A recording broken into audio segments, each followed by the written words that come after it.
नमस्कार दोस्तों, मैं आपका एडवोकेट करण भानुशाली। चलिए समझते हैं कि क्या हुआ है। तो समय रैना एक पॉपुलर शो होस्ट करता है जिसका नाम है इंडियाज गॉट लेटेंट, जो इंडियाज गॉट टैलेंट का सार्केस्टिक वर्जन है। हर एपिसोड में अलग अलग सेलिब्रिटी जजेस आते हैं जो कंटेस्टेंट्स के टैलेंट 90 सेकेंड्स तक देखते हैं। पर यह शो बाकी टैलेंट शोज से अलग है। ये शो एक अमेरिकन शो से इंस्पायर्ड है जिसका नाम है किल टोनी। इस शो में एंटरटेनमेंट सिर्फ कंटेस्टेंट्स के टैलेंट से नहीं आता, बल्कि जजेस के रिएक्शंस और जोक्स से आता है। आपको इस शो के जोक्स किसी भी दूसरे शो में नहीं सुनने मिलेंगे, क्योंकि ये एक फैमिली एंटरटेनमेंट शो नहीं है। इस शो का ह्यूमर काफी डार्क है। इस शो के सारे ही एपिसोड्स यूट्यूब पर अपलोड किए जाते हैं और ज्यादातर एपिसोड्स फ्री होते हैं, लेकिन कुछ एपिसोड्स सिर्फ मेंबर्स के लिए होते हैं जिन्होंने मेंबरशिप ले रखी है, और मेंबर बनने के लिए आपको महीने के 60 रुपए देने होते हैं। समय ने 8 फरवरी 2025 को एक एपिसोड रिलीज किया जो सिर्फ मेंबर्स के लिए था। इस एपिसोड में काफी ही पॉपुलर इन्फ्लुएंसर्स और क्रिएटर्स आए हुए थे, जैसे आशीष चंचलानी, जसप्रीत सिंह, अपूर्वा मखीजा और रणवीर अलाबादिया। इस एपिसोड के दौरान रणवीर अलाबादिया ने एक सवाल पूछा एक कंटेस्टेंट से जो काफी कंट्रोवर्शियल था और जो शायद इतना फनी भी नहीं था। अब ये जोक शायद ओरिजिनल नहीं था, क्योंकि यही सेम लाइन एक अमेरिकन यूट्यूब चैनल ओजी क्रू पर भी बोली गई थी। जब रणवीर ने ये जोक मारा तब शायद उन्हें ये समझ नहीं आया कि उन्हें पब्लिकली क्या बोला है। अब शायद कूल बनने के चक्कर में रणवीर ने ये स्टेटमेंट पब्लिकली बोल दी, जिस पर पैनल और ऑडियंस उनके साथ हंस रही थी। जब ये एपिसोड रिलीज हुआ तो चीजें बदल गई। ये क्लिप वायरल हो गई। ये क्लिप ट्विटर या एक्स पर वायरल हो गई जब फेडेड क्लोन 70 ने इस क्लिप को पोस्ट किया, पर अब ये अकाउंट डिलीट हो गया है। सब लोग इस क्लिप पर रिएक्ट कर रहे हैं। रणवीर अलाबादिया ये वही इंसान है जिसे हमारे प्राइम मिनिस्टर ने अवार्ड से सम्मानित किया हुआ है। इस बंदे को इतनी समझ नहीं कि कौन से जोक्स मारने चाहिए और क्या जोक की कैटेगरी होनी चाहिए। इस बात पर काफी सेलिब्रिटीज अपने ओपिनियन दे रहे हैं रणवीर अलाबादिया को लेकर, लेकिन ये इशू सिर्फ सोशल मीडिया तक सीमित नहीं है, ये डिजिटल बाउंड्रीज को क्रॉस कर गया है। महाराष्ट्र के चीफ मिनिस्टर देवेंद्र फडणवीस का ये रिएक्शन है। पॉडकास्ट पर वो टेलीकास्ट हो रहा है पूरे सोशल मीडिया पे, which is very offensive actually on social media. देखिए, मुझे भी इसकी जानकारी मिली है, मैंने अभी तक उसको फर्स्ट टाइम देखा नहीं है, लेकिन बहुत भद्दे तरीके से कुछ चीजों को कहा गया है, प्रेजेंट किया गया है, ऐसा मुझे भी पता चला है, जो बिल्कुल गलत है। फ्रीडम ऑफ स्पीच सभी को है, लेकिन हमारी फ्रीडम वहां समाप्त हो जाती है जब हम किसी और के फ्रीडम पर इंक्रोच करते हैं, और इस प्रकार का इंक्रोचमेंट ठीक नहीं है। मुझे ऐसा लगता है कि अभिव्यक्ति इसकी भी कोई मर्यादाएं है। हमारे समाज में हमने अश्लीलता के भी कुछ नियम तैयार किए हैं, अगर उनको कोई पार करता है तो बहुत। शिवसेना के एमपी प्रियंका चतुर्वेदी का ये कहना है। देखिए, मैं मानती हूँ कि अगर फ्रीडम ऑफ स्पीच हमें कॉन्स्टिट्यूशन ने दिया है, उसके साथ साथ सावधानियां भी दी हैं, जिम्मेदारियां भी दी हैं। आप एक प्लेटफॉर्म के माध्यम पे कॉमेडी के नाम से, कॉमेडी के आड़ में आप जो भाषा का प्रयोग कर रहे हैं, जिस तरीके का आप कंटेंट बनाकर पास ऑफ कर रहे हैं, जहाँ पे आप पूरे एक युवा वर्ग में की फीलिंग देते हैं जब कोई देखता है कि ये language is normal, speaking about your parents and parents intimacy is normal, it is absolutely normal to cross the line of being a child and a parent. I think वो कहीं ना कहीं बाउंड्रीज होना जरूरी है, रिमाइंड करना जरूरी है। और जो कम्युनिटी गाइडलाइंस आती हैं इस प्लेटफॉर्म में, usually the community guidelines are followed by what where they are registered, तो वो भी community guidelines keeping in mind the sensitivity and constitutional morality, that is their responsibility, ये करनी पड़ेगी। मैं ये तो आईटी कमेटी में मैं इस मुद्दे को उठाने ही वाली हूँ। पार्लियामेंट स्टैंडिंग कमेटी में आप कह रही हैं उठाएंगे इस चीज को, और क्या आपको लगता है कि सोशल मीडिया प्लेटफॉर्म्स की भी जिम्मेदारी है? देखिए, सबसे पहले तो जिम्मेदारी उनकी होती है जो इन सोशल मीडिया प्लेटफॉर्म्स का इस्तेमाल कर रहे हैं, और अगर इररिस्पॉन्सिबली कर रहे हैं तो कार्रवाई उन पे भी होनी चाहिए। साथ ही साथ प्लेटफॉर्म्स को ये समझना होगा कि you can not just be making profit out of us, और जब रिस्पॉन्सिबिलिटी आती है अकाउंटेबिलिटी की, उसमें आप कहीं ना कहीं लूप होल ढूंढकर आप कह दें कि आपके क्षेत्र में नहीं आता है, आपकी जिम्मेदारी नहीं होती है। I have myself been at the receiving end, जो स्लैंडर कैंपेन्स चलते हैं, यूट्यूब पे कोई वीडियो बना देता है और फिर वो दूसरे पिकअप कर करके और उसको बढ़ाते हैं और यूट्यूब अपना हाथ पीछे कर लेती है कि नहीं, हमारे कम्युनिटी गाइडलाइंस को नहीं वायलेट करा है।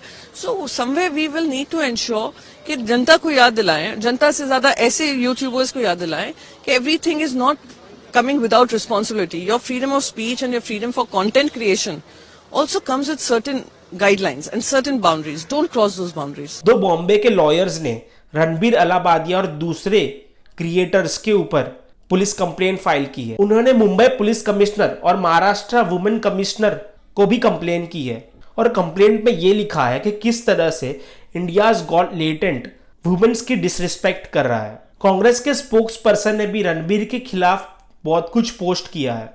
इस एपिसोड की रिलीज के 2 दिन बाद रणवीर ने पब्लिकली अपॉलॉजी मांगी है, लेकिन उसी रात 8 बजे आसाम के चीफ मिनिस्टर हिमांता बिस्वा शर्मा ने एक्स पर यह पोस्ट किया कि वो रणवीर और दूसरे क्रिएटर्स के अगेंस्ट एफआईआर रजिस्टर कर रहे हैं ऑब्सीन चीजें प्रमोट करने के लिए। सेंट्रल गवर्नमेंट ने यूट्यूब को नोटिस इशू की कि वो इस वीडियो को आईटी एक्ट 2008 के सेक्शन 69A के तहत रिमूव कर दें। मुंबई का साइबर डिपार्टमेंट एफआईआर लॉन्च करता है और डिमांड करता है कि इंडियाज गॉट लेटेंट के सारे एपिसोड्स को डिलीट कर दिया जाए। 11 फरवरी 2025 को मुंबई पुलिस रणबीर अलाबादिया के घर पहुंचती है। एक पुलिस ऑफिसर का यह कहना है उस एपिसोड को टोटल 30 गेस्ट्स ने अटेंड किया है, तो उन सारे ही गेस्ट्स को समन इशू किया जा रहा है और अब ये शो नेशनल पार्लियामेंट में भी डिस्कस किया जा रहा है। 0R के दौरान शिवसेना के एमपी ने डिमांड किया कि सोशल मीडिया कंटेंट को रेगुलेट किया जाए। उनका कहना है कि इन्फ्लुएंसर फ्रीडम ऑफ स्पीच का यूज करके बकवास चीजें पोस्ट कर रहे हैं और ओटीटी प्लेटफॉर्म्स को भी सेंसर करना चाहिए। नेशनल कमीशन फॉर वुमेन ने रणवीर, समय, अपूर्वा, जसप्रीत और आशीष को समन किया है। शो के प्रोड्यूसर तुषार और सौरभ को कहा गया है कि उन्हें 17 फरवरी 2025 को दिल्ली में नेशनल कमीशन फॉर वुमेन के सामने जाना है फॉर इन्वेस्टिगेशन। इस दौरान टीवी चैनल्स और मीडिया हाउसेस इस इशू को 24/7 कवर कर रही है। ये सवाल उठाए जा रहे हैं कि उन्हें आर्टिस्ट या कॉमेडियन के रूप में क्यों बुलाया जा रहा है। ये लोग किसी भी आर्ट के लायक नहीं हैं। बैकलैश इतना बड़ा हो गया है कि काफी लोग इंस्टाग्राम और यूट्यूब से रणवीर को अनफॉलो कर रहे हैं और समय रैना पोस्ट करता है कि उसने इंडियाज गॉट लेटेंट के सारे एपिसोड्स को डिलीट कर दिया है। तो गुवाहाटी पुलिस ने इन 5 को चार्ज किया है under section 79, under section 95, under section 294 और अंडर सेक्शन 296 ऑफ BNS 2023 और इन पर लगाया गया है सेक्शन 67 ऑफ IT एक्ट यानी कि इंफॉर्मेशन टेक्नोलॉजी एक्ट और साथ ही साथ इन्हें चार्ज किया गया है अंडर सेक्शन 4 और under section 7 of cinematography act और इन्हें चार्ज किया गया है अंडर सेक्शन 4 और section 6 of indecent representation of women prohibition act. दुनिया में जो सबसे ज्यादा पवित्र रिश्ता होता है वो होता है माँ बाप का अपने बच्चों के साथ, और इस सिचुएशन में जिस तरह रणवीर अलाबादिया ने इस रिलेशन के ऊपर इतना गंदा कमेंट किया है ये काफी शर्मनाक है। हमें इस टाइप के कंटेंट्स का बहिष्कार करना चाहिए।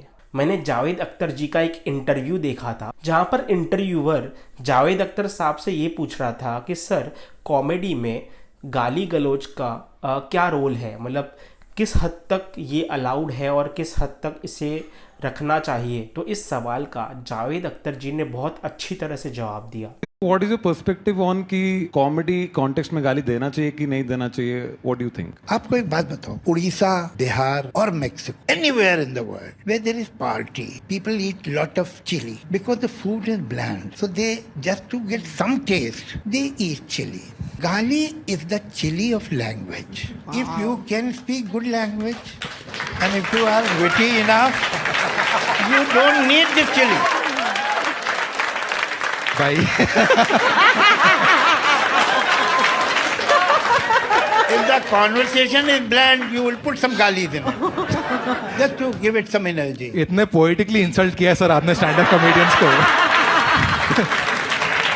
बुरा भी लग रहा है पर अच्छा भी लग रहा है थोड़ा सा। तो उन्होंने एक एग्जाम्पल दिया कि जो गरीब देश होते हैं या जो गरीब लोग होते हैं जब उन्हें खाने में स्वाद नहीं आता तो वह खाने के साथ मिर्ची चबाते हैं। वैसे ही राइटर्स जिनके पास नॉलेज या कंटेंट नहीं है, those who are poor in knowledge and in words, वो लोग जो है मिर्ची की तरह तड़का लगाने के लिए गाली गलौज जैसे शब्दों का यूज करते हैं। किसी की मजाक उड़ाना, किसी की अपंगता का मजाक उड़ाना, किसी स्त्री की मजाक उड़ाना, ये सब मानसिक रूप से गरीब लोगों के लक्षण हैं। इस वीडियो को बनाने का मकसद ये है कि एज अ सोसाइटी हमें ये समझना होगा कि हम किस तरह के कंटेंट को कंज्यूम कर रहे हैं, क्योंकि हम जिस तरह के कंटेंट को कंज्यूम करेंगे हम अल्टीमेटली वैसे ही बन जाएंगे।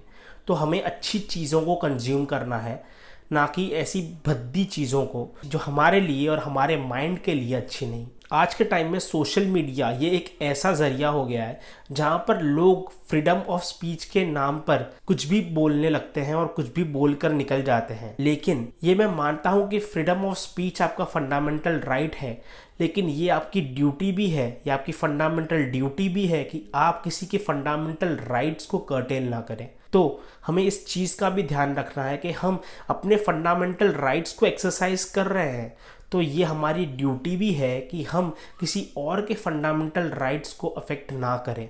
तीसरी बात, मैं ये बात से एकदम श्योर हूँ कि अब हमारी गवर्नमेंट OTT प्लेटफॉर्म्स और सोशल मीडिया को रेगुलेट ज़रूर करेगी, क्योंकि OTT और सोशल मीडिया को लेकर लोगों का कंजम्पशन बहुत ज़्यादा हो गया है। लोग वहाँ से चीज़ें देखकर सीख रहे हैं।